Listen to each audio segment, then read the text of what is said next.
بسم اللہ الرحمن الرحیم۔ ناظرین گرامی، روایت میں آتا ہے کہ قطب الاقطاب حضرت شیخ عبد القادر جیلانی الحسنی والحسینی الجیلانی، حضرت غوث اعظم شیخ عبد القادر جیلانی رحمۃ اللہ علیہ جب نماز ادا کرتے تو بہت زار و قطار رویا کرتے، یعنی گریہ زاری کیا کرتے تھے۔ روتے روتے آپ کی ہچکی بن جایا کرتی تھی۔ جب آپ رحمت اللہ علیہ مسجد میں اپنے مریدین اور شاگردوں کے ساتھ باجماعت نماز پڑھتے، اللہ پاک کی محبت اور عشق میں اتنے ڈوب کر عبادت کرتے کہ ان کے شاگرد آپ کی رقت آمیزی کو دیکھ کر، یعنی رونے کے انداز کو دیکھتے اور کہتے اگر اصل نماز دیکھنی ہے تو غوث پاک کی نماز کو دیکھا جائے۔ تو ایک بار کا ذکر ہے کہ آپ رحمت اللہ علیہ عراق کی مسجد میں سے باجماعت نماز پڑھ کر باہر نکلے۔ آپ کے مریدین بھی آپ کے ساتھ تھے۔ آپ نے دیکھا کہ اسی محلے میں کچھ بچے اخروٹ کے ساتھ کھیل رہے ہیں۔ آپ بچوں سے بہت پیار کیا کرتے تھے، گویا کہ خود بچپن میں کبھی بچوں کی طرح کھیل کود نہیں کر سکے، لیکن بچوں کو دیکھ کر آپ مسکراتے تھے۔ آپ آگے بڑھنے لگے اور مریدین کی بڑی جماعت بھی آپ کے ساتھ تھی۔ ابھی آپ زیادہ دور نہیں گئے تھے کہ ان بچوں نے ایک دوسرے کے کان میں کچھ بولنا شروع کر دیا اور اشارے میں باتیں کرنے لگے کہ کیا خیال ہے کہ جو بابا جی سب سے نمایاں ہیں، نورانی چمکتے ہوئے چہرے والے ہیں، سب سے آگے چل رہے ہیں، ان کو بولا جائے جو فرمائش ہمیں کرنی ہے ان سے کر دیں، کیا یہ ہمیں ڈانٹیں گے تو نہیں؟ تو کچھ سمجھدار بچے ہم زبان ہوئے اور کہا نہیں نہیں، یہ جو بابا ہے نا بہت اچھے ہیں، ان سے جو کچھ کہو گے انہوں نے وہ ہماری بات پوری کرنی ہے، ہم ان سے ایک میٹھی اور لذیذ چیز آج منگواتے ہیں۔ تو ان میں سے ایک بچہ جو سب سے بڑا تھا پاس آیا اور کہا بابا میری بات سنیں۔ آپ نے بہت پیار اور شفقت سے اس کے سر پر ہاتھ رکھا اور کہا بیٹا کہو۔ اس نے کہا کہ میرا دل کر رہا ہے کہ میں آپ سے کچھ مانگوں۔ آپ نے فرمایا کہ کہو بیٹا کیا چاہتے ہو؟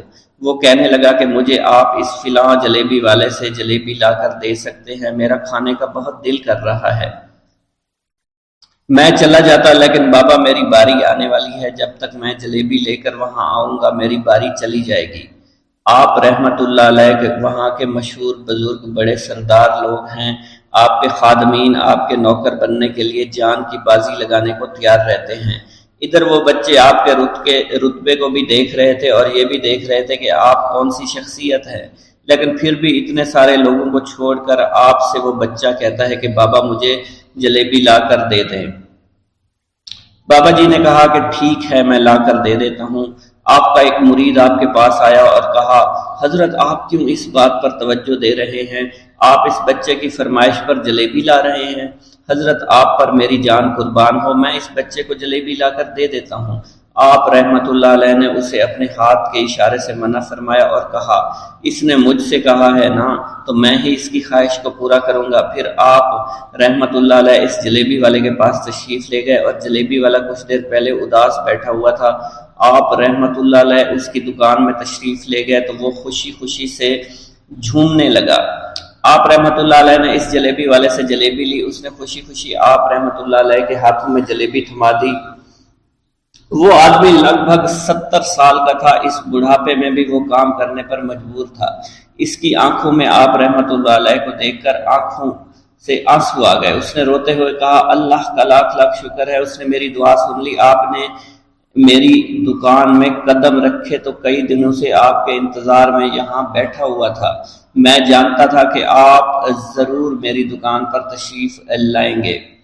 آپ رحمت اللہ علیہ نے فرمایا تمہیں کیسے پتا تھا کہ میں تمہاری دکان پر آؤں گا؟ وہ کہنے لگا کہ حضرت عرصہ ہوا ہے، کئی مہینوں سے میرا کاروبار نہیں چل رہا تھا، میرا کاروبار دن بدن ٹھپ ہوتا جا رہا تھا، فاقوں تک کی نوبت آ گئی تھی۔ مجھے اپنی فکر نہیں تھی لیکن اپنے چھوٹے چھوٹے بچوں کی تھی۔ اس بڑھاپے میں اللہ تعالیٰ نے اولاد تو دی لیکن ان کو پالنے کا کوئی بندوبست نہیں ہو رہا تھا۔ میں نے اپنی اس پریشانی کا ذکر کسی سے کیا تو اس نے کہا کہ عراق کے ایک شہر میں چلے جاؤ، وہاں پر کوئی ایک فقیر ہے، اس سے دعا کراؤ، وہ جس کے لیے دعا کرتے ہیں اس کا کام بن جاتا ہے۔ میں اتنا پریشان تھا کہ اس آدمی کے کہنے پر اس فقیر سے ملنے چلا گیا۔ اس کی تلاش کر کے میں نے اس سے کہا تم میرے لیے دعا کرو تاکہ میرے کاروبار میں ترقی ہو جائے اور میرے رزق میں برکت ہو جائے۔ اور تنگ دستی دور ہو جائے تاکہ میں بیوی بچوں کا پیٹ پال سکوں۔ فقیر مجھے دیکھ کر کہنے لگا کہ تم پیران پیر غوث اعظم دستگیر رحمت اللہ علیہ کو نہیں جانتے؟ میں نے کہا میں نہیں جانتا۔ وہ کہنے لگا حیرت ہے کہ تمہیں یہ پتہ نہیں کہ تم ان کو جانتے ہی نہیں کہ ولیوں کے سردار ہیں۔ میں تو بہت چھوٹا سا فقیر ہوں، میری دعاؤں میں اتنا اثر نہیں کہ وہ غوث اعظم رحمت اللہ علیہ ہیں، جس کے لیے بھی دعا کریں اس کا بیڑا پار ہو جایا کرتا ہے، اور جب اس دور میں غوث پاک رحمت اللہ علیہ خود موجود ہے تو پھر ہمارا کیا مقام ہوگا ان کی دعا کے آگے؟ ہماری دعا کچھ بھی نہیں ہے۔ میں نے کہا اگر یہ بات ہے کہ آپ سے بڑا کوئی بزرگ ہے تو مجھے بتائیے کہ غوث پاک رحمت اللہ علیہ مجھے کہاں ملیں گے اور میں کہاں جاؤں ان سے ملنے کے لیے؟ وہ کہنے لگا کہ وہ جیلان میں ہیں، تم ادھر جاؤ، ہماری کیا جرت کہ آپ کے لیے دعا کریں۔ آپ رحمت اللہ علیہ جس کے لیے بھی دعا فرماتے ہیں اس کا بیڑا پار ہو جاتا ہے، اور اس کو کہیں بول جانے کی ضرورت نہیں ہوتی۔ حضور جب اس فقیر نے مجھے یہ بات کہی تو فوراً جیلان شریف میں آ گیا، اور یہاں پر میں نے آپ کی تلاش شروع کی۔ آج دیکھیے آپ خود بخود میری دکان پر تشریف لائے ہیں،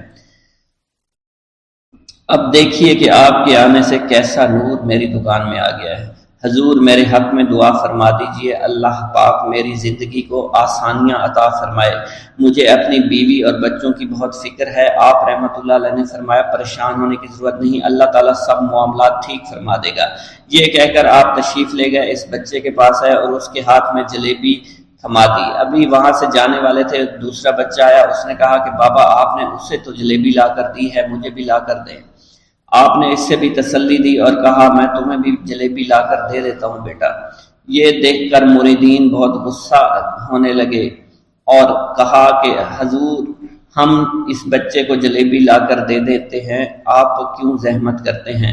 لیکن آپ نے فرمایا نہیں، یہ بچے مجھ سے کہہ رہے ہیں نا، میں ان کا نہیں ٹال سکتا۔ حضور آپ بہت مصروف شخصیت ہے، کیوں ان چھوٹے بچوں کی باتیں سن رہے ہیں؟ آپ نے ہاتھ کے اشارے سے انہیں روکا اور فرمایا اللہ تعالیٰ نے ہمیں جس کام کے لیے چنا ہے بس وہ کام ہی ہم کر رہے ہیں، تم لوگ اللہ پاک کی حکمت کو نہیں سمجھ رہے۔ پھر آپ جتنی بار وہ بچے آپ کو بھیجتے رہے، آپ رحمت اللہ علیہ ان کے لیے جلیبیاں لاتے رہے، حتیٰ کہ آخری بچے کو بھی آپ نے جلیبی لا کر دے دی اور وہ مزے سے کھانے لگے۔ جلیبی کھانے کے بعد وہ آپ کو دعائیں کرنے لگے اور کہا آپ بہت اچھے انسان ہیں، جیسا کہ آپ کے بارے میں ہم نے سنا تھا آپ ویسے ہی ہیں، آپ اخلاق کے بہت عمدہ ہیں، آپ کی سخاوت کے بارے میں ہم نے جتنا سن رکھا تھا آپ اتنے ہی سخی ہیں، ہم آپ سے بہت خوش ہوئے۔ آپ رحمت اللہ علیہ مسکرائے، بچوں کی خوشی دیکھ کر آپ کو دلی اطمینان ملا۔ اب ایک اور نماز کا وقت ہو رہا تھا، آپ نے مریدین سے کہا کہ چلو نماز پڑھنے کے لیے مسجد میں چلتے ہیں۔ وہ سب مل کر مسجد میں چلے گئے اور اللہ کی عبادت میں مصروف ہو گئے۔ بسم اللہ الرحمن الرحیم۔ السلام علیکم۔ حضور سیدنا غوث اعظم فرماتے ہیں میں 10 برس کی عمر میں اپنے شہر کے مکتب میں حصول علم کے لیے جایا کرتا تھا۔ اس وقت میرے ساتھ ملائکہ بھی ہوتے تھے جو میرے آگے پیچھے میری حفاظت کی غرض سے چلتے تھے۔ جب میں مدرسہ پہنچتا تھا تو وہ بار بار منادی کرتے تھے اللہ کے ولی کے لیے جگہ خالی کر دو، چنانچہ وہ میرے لیے جگہ خالی کر دیتے تھے۔ ایک مرتبہ میں نے ایک ایسے شخص کو دیکھا جس نے فرشتوں کی آواز سن کر کہا کہ یہ نہایت معزز گھرانے کا فرد ہے اور عن قریب اس کو وہ عظمت اور بزرگی حاصل ہوگی جس میں کوئی مزاحمت نہ ہوگی، اس کو ایسا قرب نصیب ہوگا کہ اس کو کوئی فریب نہ دے سکے گا۔ پھر 40 برس بعد میں نے اس شخص کو پہچانا، وہ شخص ابدالوں میں سے تھا۔ حضرت شیخ ابو سعود احمد بن ابی بکر سے مروی ہے، حضور سیدنا غوث اعظم نے فرمایا میں 25 سال تک تنہا عراق کے بیابانوں میں پھرتا رہا۔ میں لوگوں کو نہ جانتا تھا، لوگ مجھے نہیں جانتے تھے۔ اسی دوران میرے پاس رجال الغیب اور جنات تشریف لائے جنہیں میں طریقت اور رسول اللہ کی تعلیم دیا کرتا تھا۔ ابتدا میں جب میں عراق میں داخل ہوا تو حضرت خضر میرے ہم سفر تھے اور میں انہیں اس وقت سے پہچانتا نہیں تھا۔ ان کے ساتھ میرا معاہدہ ہوا کہ میں ان کے کسی حکم کی خلاف ورزی نہیں کروں گا۔ ایک مرتبہ انہوں نے مجھے ایک جگہ بیٹھنے کا حکم دیا، میں اسی جگہ 3 سال بیٹھا رہا۔ سال میں ایک مرتبہ حضرت خضر میرے پاس تشریف لاتے اور فرماتے یہی تیرا مقام ہے جہاں تجھے پہنچایا گیا ہے، اس عرصہ کے دوران تمام نفسانی خواہشات مجھ پر انسانی شکل میں وارد ہوئیں، لیکن اللہ نے مجھے ہر موقع پر استقامت عطا فرمائی اور مجھے ان خرافات سے بچائے رکھا۔ ابتدا میں میرا نفس مجاہدہ کا کوئی طریقہ اختیار کرتا تو میں اس پر قائم ہو جایا کرتا تھا اور کسی چیز کو قبول نہیں کرتا تھا۔ ایک طویل مدت تک اپنا گلا گھونٹتے ہوئے میں نے مدائن کے جنگلوں میں مجاہدات میں مشغول رہا۔ حضور سیدنا غوث اعظم فرماتے ہیں، میں نے اپنے نفس کو مختلف مجاہدوں اور ریاستوں اور مشقتوں میں ڈالے رکھا۔ 1 سال تک میں گری ہوئی چیزیں اٹھا کر کھاتا رہا، اسی دوسرے سال میں صرف پانی پر گزارا کرتا رہا، اور تیسرے سال میں نے کچھ نہ کھایا اور نہ پیا نہ ہی سویا۔ ایک مرتبہ شدید سردی کی وجہ سے میں ایوان کسریٰ کے کھنڈرات میں سویا تو رات بھر میں 40 مرتبہ احتلام ہوا۔ میں نے ہر مرتبہ دریائے دجلہ پر جا کر غسل فرمایا، پھر نیند کے خوف سے محل کے اوپر ایک ویران جگہ پر چڑھ گیا اور وہاں 2 سال تک قیام کیا، حتیٰ کہ سردی کے سوا کوئی شے کھانے کو میسر نہیں تھی۔ حضور سیدنا غوث اعظم فرماتے ہیں، ہر سال ایک بزرگ آتے اور وہ مجھے اونی جبہ دے کر چلے جاتے۔ اسی طرح میں نے بے شمار طریقوں سے دنیا اور نفس سے چھٹکارا حاصل کرنے کی کوشش کی۔ لوگ مجھے دیوانہ سمجھتے تھے۔ میں برہنہ جسم جنگلوں میں چلا جاتا، کانٹوں پر لوٹا شور مچایا کرتا، میرے تمام بدن سے خون جاری ہو جایا کرتا۔ لوگ مجھے اٹھا کر شفا خانے لے جایا کرتے، جہاں میری حالت مزید بگڑ جایا کرتی۔ ایک وقت ایسا آیا جب مجھ میں اور مردہ میں کوئی فرق نہ تھا۔ لوگ کفن لے آئے اور غسال کو بلوایا کہ وہ مجھے غسل دے۔ ابھی انہوں نے مجھے غسل دینے کے لیے ایک تختہ پر لٹایا، میری حالت درست ہو گئی، میں اٹھ کھڑا ہوا۔ طریقت کی ان پرخطر راہوں میں نہ تو میں کبھی خوف زدہ ہوا، نہ کبھی میرا نفس مجھ پر غالب پا سکا، اور نہ ہی دنیا کی آسائش مجھے حیران کر سکی۔ حضور سید غوث اعظم فرماتے ہیں، شیطان نے میرے گرد بے شمار جال بچھائے۔ جب میں نے ان سے کہا یہ کیا ہے، اس نے کہا یہ دنیاوی آلائشیں ہیں اور میں ان جالوں میں سے تم لوگوں کا شکار کیا کرتا ہوں۔ میں نے 1 سال تک شیطان کا مقابلہ کیا، اس کے بچھائے ہوئے تمام جالوں کو ختم کیا۔ اس کے بعد میرے سینے کو کھول دیا گیا اور مجھ پر بے شمار خلائق ظاہر ہوئے۔ حضور سیدنا غوث اعظم فرماتے ہیں، میں نے دریافت کیا کہ یہ اللہ ایک کیسے ہے؟ جواب ملا، یہ خلق کے اسباب ہیں جو تم سے ملے ہوئے ہیں۔ میں سال بھر ان کی جانب متوجہ رہا، یہاں تک کہ وہ مجھ سے جدا ہو گئے۔ جب مجھ پر باطن ظاہر ہوا تو میں اپنے قلب کو بہت سے علائق سے ملوث پایا۔ میں نے دریافت کیا یہ علائق کیا ہیں؟ جواب ملا، یہ تمہارے ارادے، تمہارے اختیارات ہیں۔ چنانچہ 1 سال تک ان کی جانب متوجہ رہا، یہاں تک کہ وہ سب علائق مجھ سے دور ہو گئے اور میرا قلب ان غلاظتوں سے نجات پا گیا۔ حضور سیدنا غوث اعظم فرماتے ہیں، پھر میں نے توکل کے دروازے پر آیا، میرا مقصد پورا ہو، لیکن جب میں توکل کے دروازے پر پہنچا بے شمار لوگ وہاں موجود تھے۔ میں ہجوم کو چیرتا بڑھا اور شکر کے دروازے پر پہنچ گیا، یہاں بھی لوگوں کا جمع غفیر موجود تھا، اسے بھی چیرتا آگے بڑھا اور مشاہدہ کے دروازے پر پہنچ گیا، یہاں پر موجود ہجوم کو بھی چیرتا ہوا اندر داخل ہوا، حتیٰ کہ سب سے آخر میں مجھے فقر کے دروازے پر لا دیا گیا۔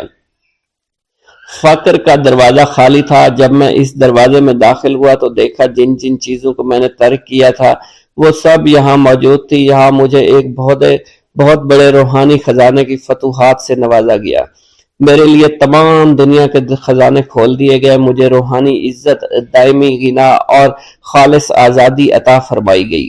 میری تمام چیزیں جو میری ہستی اور میری صفات سب معدوم ہو گئی تھی، وہ میری ہستی کی جگہ کسی اور نے لے لی تھی۔ حضرت شیخ ابو سعید مخزومی نے حضور سیدنا غوث اعظم کو خرقہ خلافت سے نوازا اور فرمایا، اے عبد القادر، یہ وہ خرقہ ہے جو حضور نبی کریم صلی اللہ علیہ وسلم نے سیدنا علی المرتضیٰ کو عطا فرمایا۔ سیدنا علی المرتضیٰ نے یہ خرقہ خواجہ حسن بصری کو عطا فرمایا، جس سے ہوتا ہوا یہ مجھ تک پہنچا، اور یہ تمہاری امانت تھی جو میں نے تم تک پہنچا دی۔ حضور سیدنا غوث اعظم نے جب خرقہ مبارک کو زیب تن کیا تو آپ پر بے شمار انوار و تجلیات کی بارش ہونا شروع ہو گئی۔ میرا یہ قدم تمام اولیاء کرام کی گردن پر ہے۔ ایک مرتبہ محلہ حلبہ میں اپنے مہمان خانے میں واز فرماتے ہوئے حضور سیدنا غوث اعظم پر اچانک حالت کشف طاری ہوئی۔ آپ رحمت اللہ علیہ نے فرمایا، میرا یہ قدم ہر ولی اللہ کی گردن پر ہے۔ یہ ارشاد سن کر تمام اولیاء اللہ نے اپنی گردنیں جھکا دیں۔ صلحائے امت نے اس کی توضیح فرمائی ہے کہ آپ رحمت اللہ علیہ کے عہد مبارک اور بعد میں قیامت تک آپ کی عطا کے بغیر ولی اللہ ولایت کے درجے پر فائز نہیں ہو سکتا۔ سلطان الہند حضرت خواجہ معین الدین چشتی المعروف خواجہ غریب نواز اس وقت خراسان کے پہاڑوں پر مجاہدات میں مشغول تھے۔ انہوں نے بھی حضور سیدنا غوث اعظم کا ارشاد گرامی سن کر اپنی گردن جھکا دی اور یوں عرض گزار ہوئے، آپ کے قدمین شریفین میرے سر اور میرے آنکھوں پر ہیں۔ حضور سیدنا غوث اعظم فرماتے ہیں کہ میں 10 برس کی عمر میں اپنے شہر کے مکتب میں حصول علم کے لیے جایا کرتا تھا۔ اس وقت میرے ساتھ ملائکہ بھی ہوتے تھے جو میرے آگے پیچھے میری حفاظت کے لیے چلتے تھے۔ جب میں مدرسہ پہنچتا تو یہ منادی کرتے تھے، اللہ کے ولی کے لیے جگہ خالی کر دو۔ چنانچہ وہ میرے لیے جگہ خالی کر دیتے تھے۔ ایک مرتبہ میں نے ایک ایسے شخص کو دیکھا جس نے فرشتوں کی آواز سن کر کہا، جس میں کوئی مزاحمت نہ ہوگی، کہ یہ ایک نہایت معزز گھرانے کا فرد ہے اور عن قریب اس کو وہ عظمت حاصل ہوگی جس میں کوئی مزاحمت نہ ہوگی، اور اس کو ایسا قرب نصیب ہوگا کہ اس کو کوئی فریب نہ دے سکے گا۔ پھر 40 برس بعد میں نے اس شخص کو پہچانا، وہ شخص ابدالوں میں سے تھا۔ حضرت شیخ ابو سعود احمد بن بکر حریمی سے مروی ہے کہ حضور سیدنا غوث اعظم نے فرمایا کہ میں 55 سال تک تنہا عراق کے بیابانوں میں پھرتا رہا، میں لوگوں کو نہ جانتا، لوگ مجھے نہ جانتے۔ اسی دوران میرے پاس رجال الغیب اور جنات تشریف لاتے جنہیں میں طریقت اور اصول کی تعلیم دیتا تھا۔ ابتدا میں جب میں عراق میں داخل ہوا تو حضرت خضر میرے ہم سفر بنے اور بعد میں اس وقت ان کو پہچانتا نہ تھا، اور اس کے ساتھ میرا معاہدہ ہوا کہ میں ان کے کسی حکم کی خلاف ورزی نہیں کروں گا۔ ایک مرتبہ انہوں نے مجھے ایک جگہ بیٹھنے کا حکم دیا اور میں اس جگہ 3 سال تک بیٹھا رہا۔ سال میں ایک مرتبہ حضرت خضر میرے پاس تشریف لاتے، فرماتے کہ یہی تیرا مقام ہے جہاں تجھے پہنچایا گیا ہے۔ اس عرصہ کے دوران تمام نفسانی خواہشات مجھ پر انسانی شکل میں وارد ہوئیں، لیکن اللہ عز و جل نے مجھے ہر موقع پر استقامت عطا فرمائی اور مجھے ان خرافات سے بچائے رکھا۔ ابتدا میں میرا نفس مجاہدہ کا کوئی طریقہ اختیار کرتا تو میں اس پر قائم ہو جاتا اور کسی چیز کو قبول نہ کرتا تھا۔ ایک طویل مدت تک اپنا گلا گھونٹتے ہوئے میں مدائن کے جنگلوں میں مجاہدات میں مشغول رہا۔ حضور سیدنا غوث اعظم فرماتے ہیں کہ میں نے اپنے نفس کو مختلف مجاہدوں، مختلف ریاضتوں اور مختلف مشقتوں میں ڈالے رکھا۔ 1 سال تک میں گری ہوئی چیزیں اٹھا کر کھاتا رہا، دوسرے سال پانی پر گزارا کیا، اور تیسرے سال نہ میں نے کچھ کھایا، نہ پیا اور نہ ہی سویا۔ ایک مرتبہ شدید سردی کی وجہ سے میں ایوان کسریٰ کے کھنڈرات میں سویا تو رات بھر میں 40 مرتبہ طبیعت خراب ہوئی۔ حضور سیدنا غوث اعظم فرماتے ہیں ہر سال ایک بزرگ آتے اور وہ مجھے جبہ دے کر چلے جاتے۔ اسی طرح میں نے بے شمار طریقوں سے دنیا اور نفس سے چھٹکارا پانے کی کوشش کی۔ لوگ مجھے دیوانہ سمجھتے تھے۔ میں برہنہ جسم جنگلوں میں چلا جاتا اور کانٹوں پر لوٹتا شور مچاتا تھا۔ میرا تمام بدن سے خون جاری ہو جایا کرتا تھا اور لوگ مجھے اٹھا کر شفا خانے لے جایا کرتے، جہاں میری حالت مزید بگڑ جاتی۔ ایک وقت ایسا بھی آیا جب مجھ میں اور مردہ میں کوئی فرق نہ تھا۔ لوگ کفن لے کر آئے، غسال کو بلوایا کہ وہ مجھے غسل دے دیں۔ ابھی انہوں نے مجھے غسل دینے کے لیے تختہ پر ڈالا ہی تھا کہ میری حالت درست ہو گئی۔ میں اٹھ کھڑا ہوا۔ طریقت کی ان پرخطر راہوں میں نہ تو میں کبھی خوف زدہ ہوا اور نہ کبھی میرا نفس مجھ پر غلبہ پا سکا، اور نہ ہی دنیا کی آرائش مجھے حیران کر سکی۔ حضور سیدنا غوث اعظم فرماتے ہیں شیطان نے میرے گرد بے شمار جال بچھائے۔ جب میں نے اس سے کہا کہ یہ کیا ہے تو اس نے کہا یہ دنیاوی چیزیں ہیں اور میں ان جالوں سے تم جیسوں کو شکار کرتا ہوں۔ میں نے 1 سال تک شیطان کا مقابلہ کیا، اس کے بچھائے ہوئے تمام جالوں کو ختم کر دیا۔ اس کے بعد میرے سینے کو کھول دیا گیا اور مجھ پر بے شمار خلائق ظاہر ہوئے۔ حضور سیدنا غوث اعظم فرماتے ہیں میں نے دریافت کیا کہ یہ علائق کیسے ہیں؟ جواب ملا کہ یہ خلق کے اسباب ہیں جو تم سے ملے ہوئے ہیں۔ میں سال بھر ان کی جانب متوجہ رہا، یہاں تک کہ وہ مجھ سے جدا ہو گئے۔ جب مجھ پر میرا باطن ظاہر کیا گیا تو میں نے اپنے قلب کو بہت سے حقائق سے ملوث پایا۔ میں نے دریافت کیا کہ یہ حقائق کیا ہیں؟ جواب ملا، یہ تمہارے ارادے، تمہارے اختیارات ہیں۔ چنانچہ 1 سال تک ان کی جانب متوجہ رہا کہ وہ مجھ سے دور ہو گئے۔ میرا قلب ان تمام غلاظتوں سے نجات پا گیا۔ پھر مجھ پر میرے نفس کو ظاہر کیا گیا، میں نے اس کا مشاہدہ کیا، مجھے معلوم ہوا اس کے ساتھ کچھ امراض اور بھی ہیں اور نفس کی خواہشات زندہ ہیں، نفس کا شیطان سرکش ہے۔ چنانچہ میں نے سال بھر پھر توجہ دلائی اور میرے نفس کے تمام امراض سرے سے ہی ختم ہو گئے اور اس کے شیطان نے کلمہ پڑھ لیا اور پھر میرے تمام امور اللہ کے لیے ہو گئے اور میں اپنی ہستی سے باہر نکل آیا۔ حضور سیدنا غوث اعظم فرماتے ہیں، پھر میں توکل کے دروازے پر آیا تاکہ میرا مقصد پورا ہو، لیکن جب میں نے توکل کے دروازے پر پہنچا تو بے شمار لوگ موجود تھے۔ میں اس ہجوم کو چیرتا ہوا آگے بڑھا اور شکر کے دروازے پر پہنچ گیا، یہاں پر بھی لوگوں کا جمع غفیر موجود تھا، اسے بھی چیرتا ہوا آگے بڑھا اور مشاہدہ کے دروازے پر پہنچ گیا اور یہاں پر موجود ہجوم کو چیرتا ہوا اندر داخل ہوا، حتیٰ کہ سب سے آخر میں مجھے فقر کے دروازے پر لایا گیا۔ فقر کا دروازہ خالی تھا۔ جب اس دروازہ میں داخل ہوا تو دیکھا جن جن چیزوں کو میں نے ترک کیا تھا وہ سب یہاں موجود تھیں۔ یہاں مجھے ایک بہت بڑے روحانی خزانے کی فتوحات سے نوازا گیا اور میرے لیے تمام دنیا کے خزانے کھول دیے گئے۔ مجھے روحانی عزت، دائمی فنا اور خالص آزادی عطا فرمائی گئی۔ میری تمام چیزیں جو میری ہستی اور میری صفات سب معدوم ہو گئیں اور میری ہستی کی جگہ کسی اور نے لے لی۔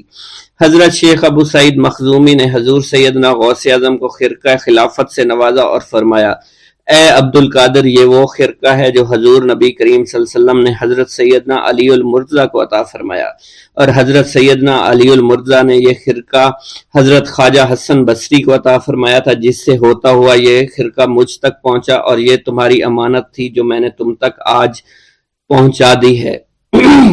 حضور سیدنا غوث اعظم نے جب خرقہ مبارک کو زیب تن کیا تو آپ پر بے شمار انوار و تجلیات کی بارش ہونا شروع ہو گئی۔ حضور سیدنا غوث اعظم نے حضرت شیخ ابو سعید مخزومی کے مدرسہ میں تدریسی فرائض سر انجام دینا شروع کر دیے۔ آپ کے لیے فی الحال تدریسی مصروفیات کے علاوہ کوئی کام نہ تھا۔ آپ کی شبانہ روز کی محنت سے آپ کے نام کا شعرہ کچھ ہی دنوں میں سارے بغداد میں پھیل گیا۔ طلبہ دور دراز کے علاقوں سے علم کے حصول کے لیے آنے لگے۔ طلبہ کی تعداد جب مزید بڑھنا شروع ہو گئی تو ارد گرد کے کئی مکانات کو خرید کر مدرسہ میں داخل کر لیا گیا۔ کتب سیر میں منقول ہے کہ 528 ہجری میں آپ مدرسہ نظامیہ کی وسیع عمارت تعمیر فرما چکے تھے۔ اس مدرسہ کی تعمیر میں آپ نے بحیثیت مزدور بھی حصہ لیا تھا۔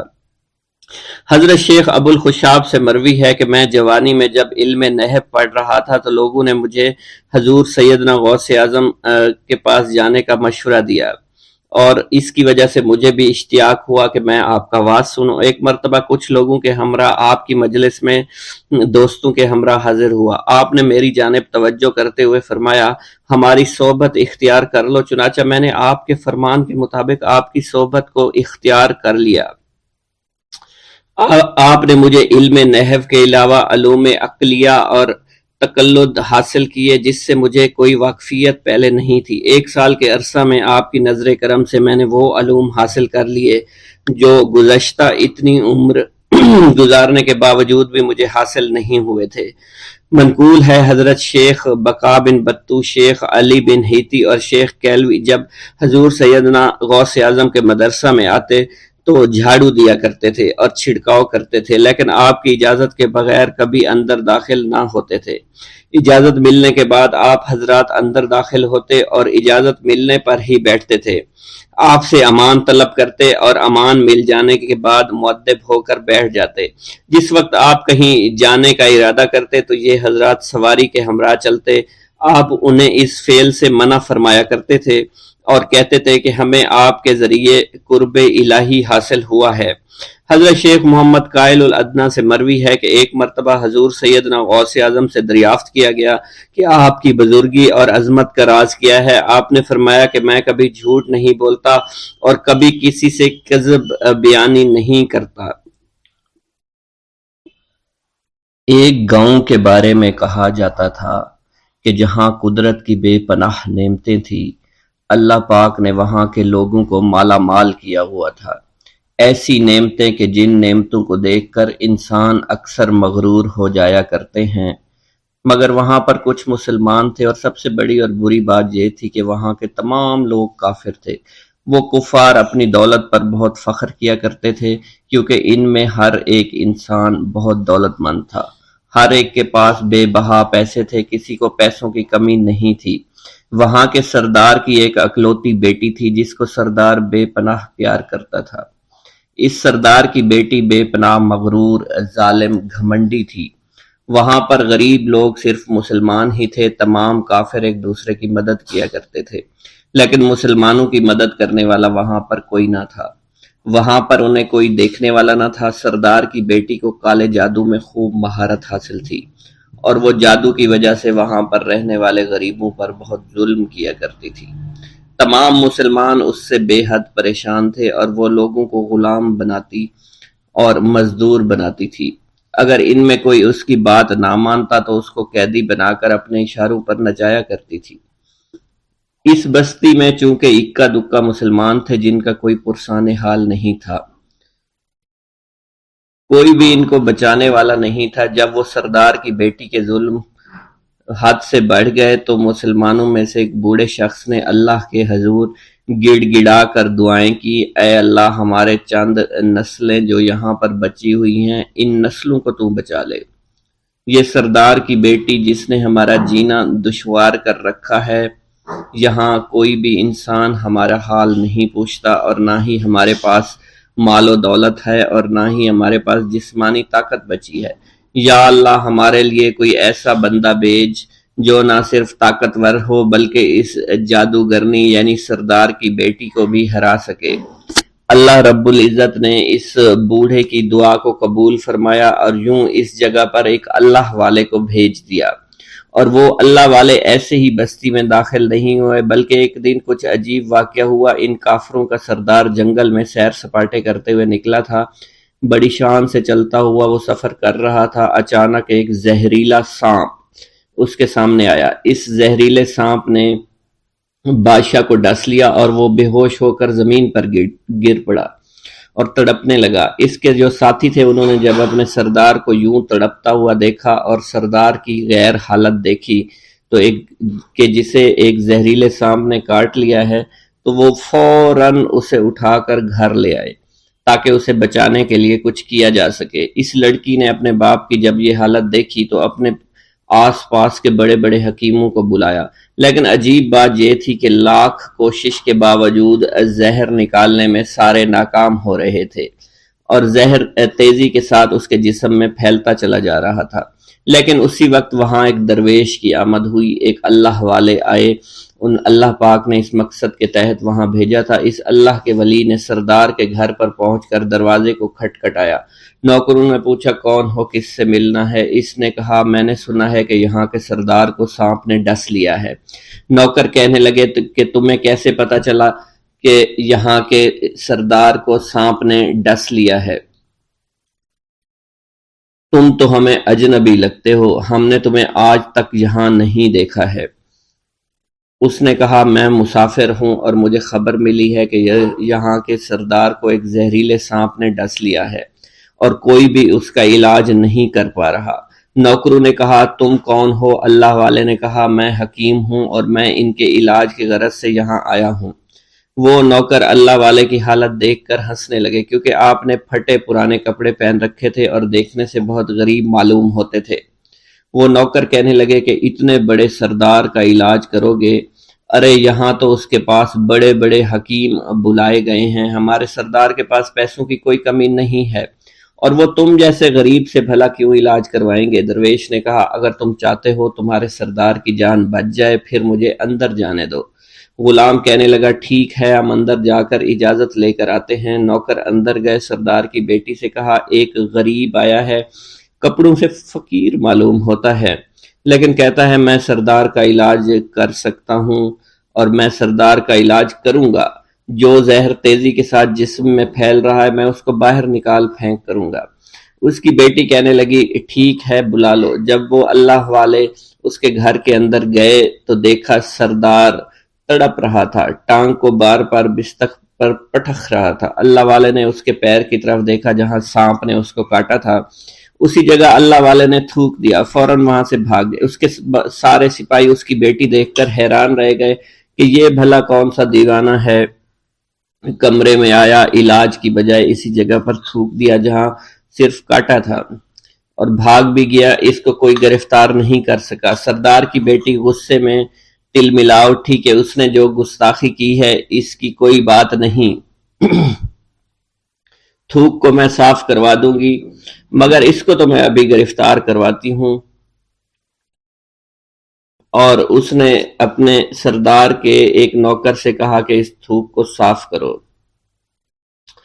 اس نوکر نے تھوک کو صاف کرنے کی بجائے اس کو اچھی طرح سے ٹانگ پر مل دیا۔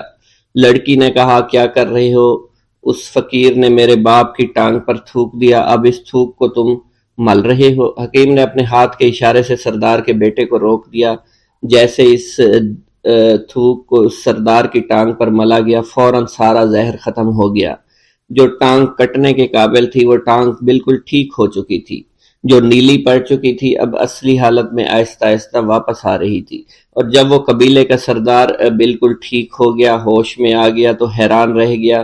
اسے بتایا کہ فقیر بابا کے تھوک کی وجہ سے آپ ٹھیک ہوئے ہیں۔ اس نے کہا وہ بزرگ تو ہمارے لیے مسیحا ہے، تم لوگوں نے انہیں جانے کیوں دیا؟ انہیں میرے پاس لے کر آؤ، انہوں نے ہم پر بہت بڑا احسان کیا ہے، ہم اس کے احسان کا بدلہ ضرور چکائیں گے۔ اس کی بیٹی جو خاموشی سے باپ کو دیکھ رہی تھی، اس نے کچھ بھی نہ کہا۔ گاؤں کے سردار کے کہنے پر سارے سپاہی اللہ والے کو ڈھونڈنے کے لیے نکل گئے۔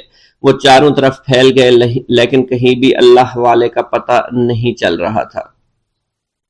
پھر جب سپاہی تلاش کرتے کرتے جنگل میں داخل ہوئے، وہاں ایک درخت کے نیچے ایک آدمی کو عبادت کرتے ہوئے دیکھا۔ وہ غور سے اس کو دیکھ رہے تھے اور کہہ رہے تھے یہ کس طرح کی عبادت کر رہے ہیں؟ ہم لوگ تو اپنے بتوں کے آگے ہاتھ جوڑتے ہیں، یہ نہ جانے کس کو سجدہ کر رہے ہیں۔ خیر، عبادت کے فوراً بعد اللہ والے کو پکڑ لیا، گاؤں کے سردار کے سامنے پیش کیا۔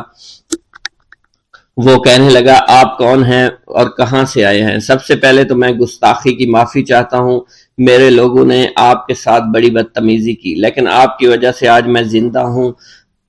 ہم گناہ گاروں کی وجہ سے آپ جیسے لوگوں کو بہت تکلیف ہوئی ہے، اس لیے میں معذرت چاہتا ہوں۔ آپ سے درخواست کرتا ہوں کہ آپ میری طرف سے یہ قیمتی لباس یعنی کپڑے اور عربی گھوڑا قبول کیجئے۔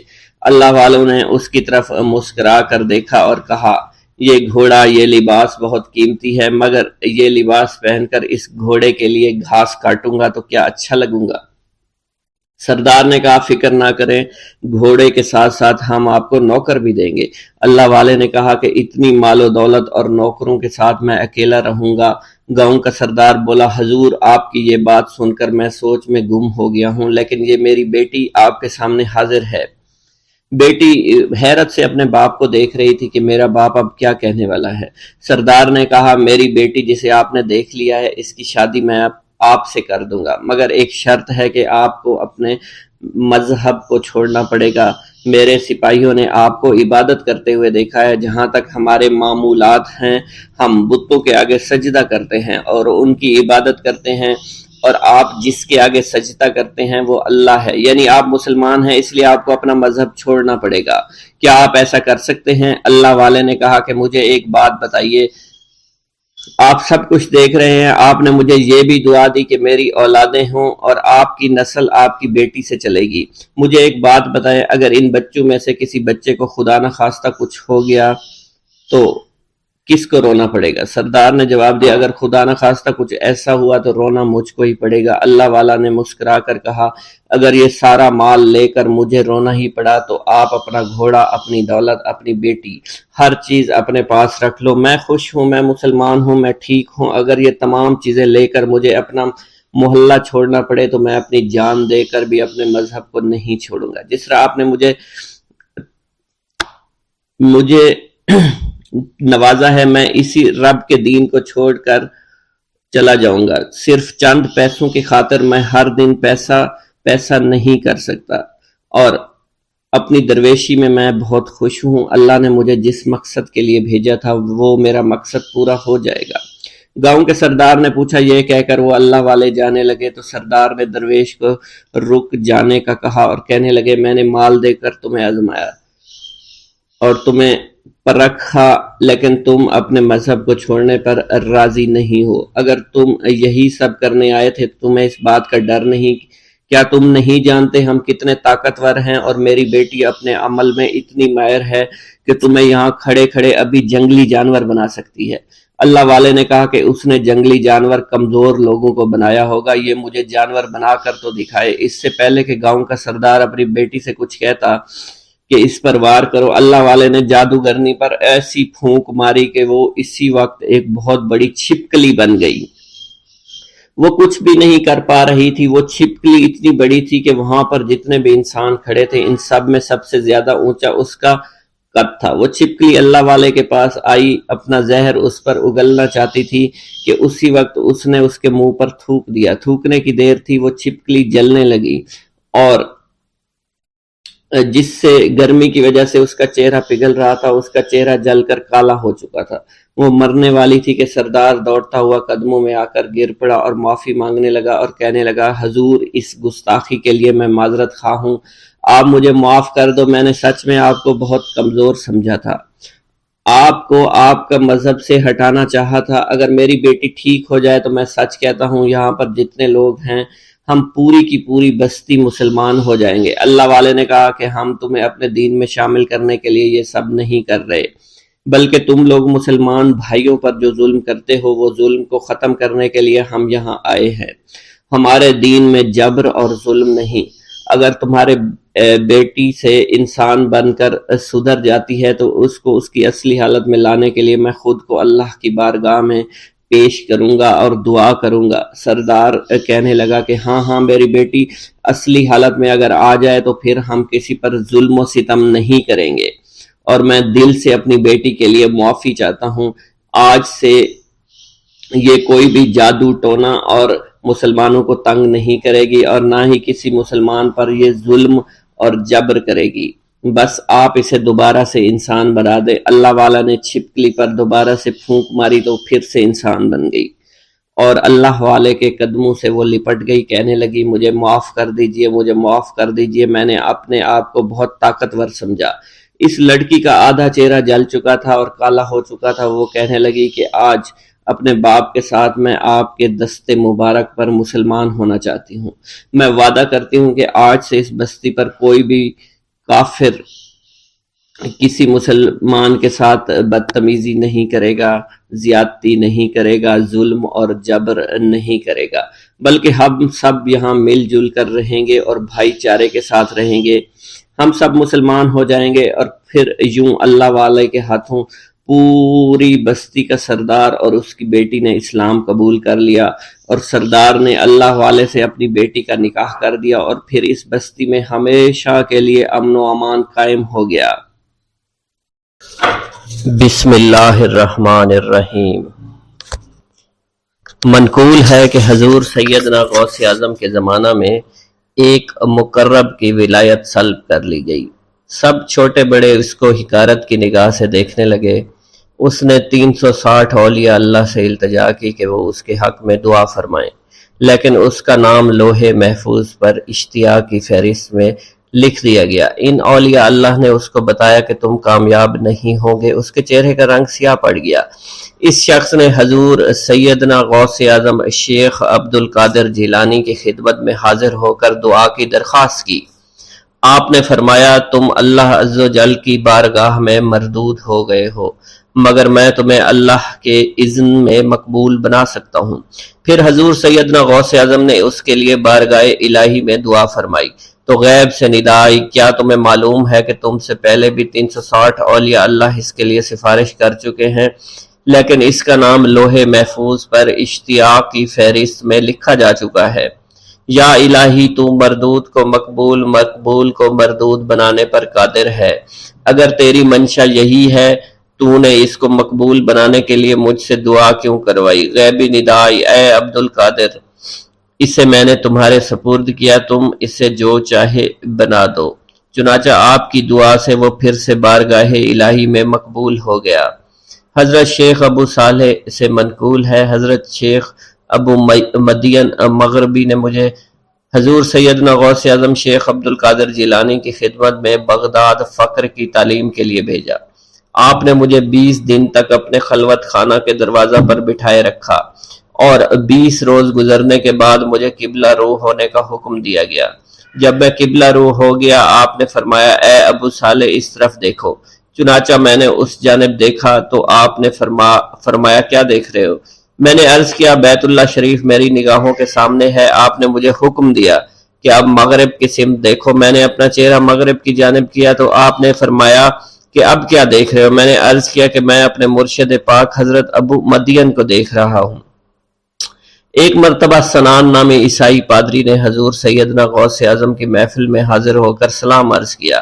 حاضرین کھڑے ہو کر بیان دیا کہ میں یمن کا رہنے والا ہوں، میں نے ارادہ کیا کہ میں اسلام قبول کروں گا۔ اسی دوران میرے دل میں خیال پیدا ہوا میں اس دور کی سب سے بہترین شخصیت کے دست مبارک پر کلمہ پڑھوں۔ اسی سوچ کے دوران مجھے نیند آ گئی۔ خواب میں مجھے حضور سیدنا عیسیٰ کی زیارت نصیب ہوئی۔ آپ علیہ السلام نے مجھ سے ارشاد فرمایا بغداد چلے جاؤ، شیخ عبدالقادر کے دست حق پر اسلام قبول کرو، کیونکہ اس وقت وہ روئے زمین پر تمام لوگوں میں افضل اور اعلیٰ ہیں۔ حضرت شیخ عمر الحکیمانی سے منقول ہے، ایک مرتبہ حضور سیدنا غوث اعظم کی خدمت میں 13 لوگ دائرہ اسلام میں داخل ہونے کے لیے حاضر ہوئے۔ ان لوگوں نے بیان کیا کہ ہم عرب کے عیسائی ہیں اور ہم نے کلمہ پڑھنے کا ارادہ کر لیا ہے۔ ابھی یہ سوچ ہی رہے تھے کہ کس مرد کامل کے دست حق پر کلمہ پڑھیں گے۔ ہمیں ہاتف غیب سے آواز سنائی دی کہ بغداد جا کر شیخ عبدالقادر جیلانی کے دست مبارک پر کلمہ پڑھو۔ حضرت شیخ زین الدین ابو الحسن علی بن ابی طاہر سے مروی ہے، فرماتے ہیں میں نے حضور سیدنا غوث اعظم سے علم حاصل کیا۔ اللہ عز و جل نے مجھے 1 سال میں اتنا علم دیا کہ دوسروں کو وہ علم 20 سال میں بھی نصیب نہ ہوا ہوگا۔ میں نے آپ سے مصر جانے کی اجازت طلب کی۔ آپ نے فرمایا تو دمشق پہنچ کر غازیوں کو مصر میں داخل ہونے کے لیے تیار پائے گا تاکہ اس پر قبضہ ہو جائے، مگر ان سے کہنا کہ وہ ہرگز کامیاب نہ ہوں گے، ہاں دوسری مرتبہ وہ کامیاب ہو جائیں گے۔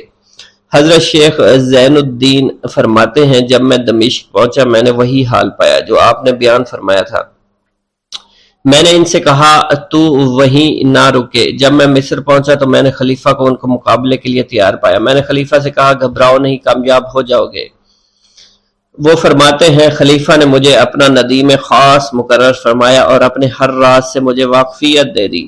پھر دوسری مرتبہ غازی آئے، انہوں نے مصر پر قبضہ کر لیا۔ مجھے حضور سیدنا غوث کے مطابق قول کے مطابق ہر ایک سے 1.5 لاکھ دینار ملے۔ مجھے مصر میں ہر خاص و عام میں مقبولیت حاصل ہوئی اور بے شمار لوگ میرے واعظ سے مستفید ہونے لگے۔ حضرت شیخ ابو الخیر سے منقول ہے، فرماتے ہیں میں شیخ ابو محمد حسن، شیخ ابو قاسم، شیخ ابو حفظ کی خدمت میں حاضر ہوئے۔ آپ نے فرمایا تم سب اپنی اپنی حاجات بیان کرو، میں انشاءاللہ تمہاری حاجات پوری کروں گا۔ شیخ ابو سعید نے کہا کہ میں ترک دنیا اختیار کرنا چاہتا ہوں۔ شیخ ابن قائد وانی نے کہا کہ مجھے مجاہدے کی قوت عطا کر دیجئے۔ شیخ بزاز نے کہا خوف الہی چاہتا ہوں۔ شیخ فارسی نے کہا اللہ کے ساتھ میرا ایک حال ہے جسے میں کھو بیٹھا ہوں، چاہتا ہوں میرا وہ حال لوٹ آئے۔ شیخ جمیل نے کہا میں حفظ کرنا چاہتا ہوں۔ شیخ عمر نے کہا میں علم کی زیادتی چاہتا ہوں۔ شیخ خلیل نے کہا میں چاہتا ہوں مجھے موت نہ آئے، یہاں تک کہ مجھے مقام قطبیت پر فائز کیا جائے۔ شیخ ابو البرکات نے کہا کہ میں محبت الہی میں استغراق چاہتا ہوں۔ شیخ ابو عبداللہ نے کہا کہ میں نائب وزیر بننا چاہتا ہوں۔ شیخ ابو مفتوح نے کہا کہ میں خلیفہ کے گھر کا استاد بننا چاہتا ہوں۔ حضرت شیخ ابو الخیر فرماتے ہیں حضور سیدنا غوث اعظم نے فرمایا انشاءاللہ تم سب کی حاجات جلد پوری ہوں گی۔ چنانچہ آپ کا قول پورا ہوا اور تمام لوگوں کی حاجات پوری ہوئیں ماں سوائے شیخ خلیل کے، کیونکہ حضرت شیخ خلیل نے قطبیت مانگی تھی جس کا وقت ابھی نہیں آیا تھا۔ حضرت ابو اسعد عبداللہ سے مروی ہے کہ میری کنواری بیٹی فاطمہ گھر کی چھت پر چڑھی تو اسے کوئی چیز اٹھا کر لے گئی۔ اس وقت میری بیٹی کی عمر 16 برس تھی۔ میں حضور سیدنا غوث اعظم شیخ عبد القادر جیلانی کی خدمت میں حاضر ہوا اور سارا ماجرا ان کے گوش گزار کر دیا۔ آپ نے فرمایا تم آج رات کو کرخ کے ویرانے میں جاؤ اور تل خمس 5واں ٹیلا کے پاس جا کر بیٹھ جاؤ اور اپنے ارد گرد دائرہ کھینچ لو۔ دائرہ کھینچتے وقت بسم اللہ علی نیت عبد القادر کے الفاظ پڑھنا۔ جب رات بڑھے گی جنوں کے گروہ مختلف شکلوں میں تیرے نزدیک سے گزریں گے، تم انہیں دیکھ کر خوف زدہ مت ہونا۔ جب صبح ہو جائے گی تو جنوں کا بادشاہ جماعت کے ہمراہ گزرے گا، وہ تجھ سے تیری حاجت پوچھے گا، تو اسے بتانا عبد القادر نے بھیجا ہے اور میری حاجت یہ ہے۔ ابو سعید فرماتے ہیں میں نے حکم کی تعمیل کی، آپ کے فرمان کے مطابق ڈراؤنی شکلوں والے لوگ گزرے مگر دائرہ کے نزدیک کوئی نہ آ سکا، یہاں تک کہ صبح جنوں کا بادشاہ گھوڑے پر سوار ہو کر آیا۔ اس کے ساتھ ایک کثیر جماعت بھی تھی۔ اس نے مجھ سے کہا میری حاجت پوچھی۔ میں نے اسے حضور سیدنا غوث اعظم کا پیغام پہنچاتے ہوئے کہا اور اپنی حاجت بیان کی۔ میری بات سن کر وہ بادشاہ گھوڑے سے اترا، زمین کو بوسہ دیتے ہوئے دائرہ کے کنارے بیٹھ گیا۔ بادشاہ کے بیٹھتے ہوئی جماعت بھی بیٹھ گئی۔ پھر بادشاہ نے اپنی جماعت کے کچھ لوگوں کو حکم دیا جاؤ، جس نے یہ کام کیا ہے اسے میرے پاس لے کر آؤ۔ چنانچہ وہ لوگ ایک سرکش جن کو پکڑ لائے جس کے ساتھ میری بیٹی بھی تھی۔ جنوں کے بادشاہ سے کہا گیا کہ یہ ملک چین کے سرکش جنوں میں سے ہے۔ بادشاہ نے اس جن کو مخاطب کرتے ہوئے کہا کہ تمہیں قطب وقت کے قدموں کے نیچے سے لڑکی اٹھانے کی جرت کیوں کر پیش ہوئی؟ اس سرکش جن نے کہا کہ میں اس لڑکی پر عاشق ہو گیا تھا۔ بادشاہ جن نے اس سرکش جن کو سر قلم کرنے کا حکم دیا اور میری بیٹی مجھے واپس لوٹا دی۔ میں نے بادشاہ جن سے کہا کہ تم نے حضور سیدنا غوث اعظم کا حکم بجا لانے میں کوئی کسر نہ چھوڑی۔ بادشاہ جن نے کہا کہ وہ گھر بیٹھے ہم جیسے سرکشوں کو دیکھ لیتے ہیں، خواہ کتنی ہی دور کیوں نہ بیٹھے ہوں۔ جب اللہ عز و جل کوئی کتب مقرر کرتا ہے تو اسے جن و انس پر قدرت عطا فرما دیتا ہے۔ تفریح الخاطر میں منقول ہے حضور سیدنا غوث اعظم کے وصال کے بعد ایک شخص جو کہ عرصہ دراز سے مرشد کامل کی تلاش میں تھا اور وہ آپ کا شورا سننے کے بعد آپ کی خدمت میں بغداد شریف پہنچا۔ جب اس شخص کو معلوم ہوا کہ آپ وصال فرما گئے ہیں تو وہ آپ کی قبر مبارک پر حاضر ہوا اور آداب زیارت بجا لایا۔ آپ اپنی قبر مبارک سے باہر تشریف لائے، اس کا ہاتھ پکڑ کر اسے سلسلہ عالیہ قادریہ میں بیعت فرما دیا اور اس کی جانب خصوصی توجہ فرمائی۔ حضرت ابو بکر ارقیمی فرماتے ہیں میں ابتدائی عمر میں شتر بانی کا کام کیا کرتا تھا۔ ایک مرتبہ مجھے ایک شخص کے ساتھ حج کرنے کا اتفاق ہوا۔ اس شخص کو یہ خطرہ لاحق ہوا کہ وہ عنقریب مر جائے گا۔ اس نے مجھے ایک چادر اور 10 دینار دیے اور فرمایا یہ میری امانت، تم بغداد شریف واپس جا کر حضور سیدنا غوث اعظم شیخ عبد القادر جیلانی رحمۃ اللہ علیہ کی خدمت میں پیش کر دینا۔ حضرت ابو بکر القیمی فرماتے ہیں کہ میں اس وصیت کے کچھ دنوں بعد اس شخص کا انتقال ہو گیا۔ میں جب بغداد شریف تشریف لایا تو لالچ میں پھنس گیا۔ میرے دل میں خیال آیا ان چیزوں کے متعلق کسی کو کچھ علم نہیں ہے، چنانچہ میں نے وہ چادر اور 10 دینار اپنے پاس رکھ لیے۔ ایک دن میں بازار سے گزر رہا تھا، میری ملاقات حضور سیدنا غوث اعظم سے ہوئی۔ میں نے آپ کو سلام کیا، آپ نے میرا ہاتھ پکڑ کر فرمایا تم نے 10 دیناروں کے لیے بھی اللہ کا خوف نہیں کیا، میری امانت اپنے پاس رکھ لی اور میرے پاس اپنی آمد و رفت بھی ختم کر لی۔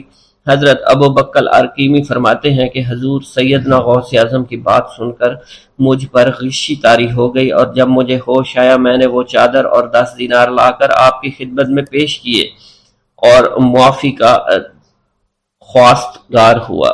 واللہ عالم۔